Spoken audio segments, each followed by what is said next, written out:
Greetings from South Korea. I am Arirang News AI anchor.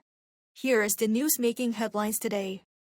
President Lee Jae-myung is visiting Turkey to attend this year's NATO summit. He will meet with NATO Secretary General Mark Rutte, as well as invited guests from Japan, Australia, and New Zealand, to discuss bolstering partnerships. The Korean president will address the defense industry forum with a focus on growing international interest in the defense industry and military spending. Later this week, Lee will fly to Ulaanbaatar and hold a summit with his Mongolian counterpart Hallyu. The leaders are expected to discuss expanding cooperation on critical minerals, trade, and supply chains. Samsung Electronics has announced a record-breaking second quarter operating profit. According to a preliminary earnings report posted on Tuesday, Samsung saw operating profits of 89.4 trillion Korean won, or approximately $58.5 billion for its best quarter on record. Sales increased 129.3% year-over-year to reach approximately $111.9 billion. While market analysts had widely expected a strong performance driven by global demand for advanced AI memory chips, the report exceeded expectations to record the highest operating profits for any tech company worldwide. The finalized and fully audited financial results will be disclosed later this month following board approval. Korean businesses in the first quarter of this year had unprecedented amounts of extra cash left over.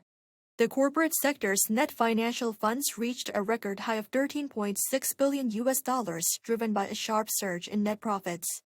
According to Bank of Korea on Tuesday, overall domestic excess funds stood at approximately $55 billion, or 84.3 trillion won in the first quarter of 2026, marking a sharp expansion from the fourth quarter of 2025. The net financial funds of households and non-profit organizations came in at roughly $52 billion, also marking a rise from the previous quarter.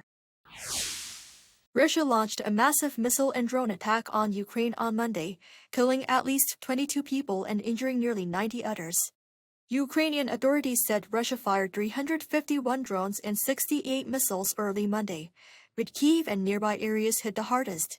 Although Ukraine said it intercepted many of the drones and cruise missiles, all 29 ballistic missiles launched by Russia reportedly struck their targets, leaving emergency workers to search the rebel in residential areas for survivors. Ukraine carried out its own long-range drone strikes on Russia, with military officials saying the Omsk oil refinery in western Siberia was hit. Hallyu or Korean wave-related exports rose again last year, reaching nearly $19 billion. According to the Ministry of Culture, Sports and Tourism on Tuesday, the total figure for 2025 rose almost 16% compared to the year before.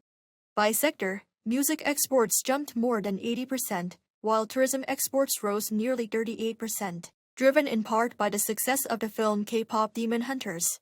The total economic effect also climbed more than 20% to about $36 billion.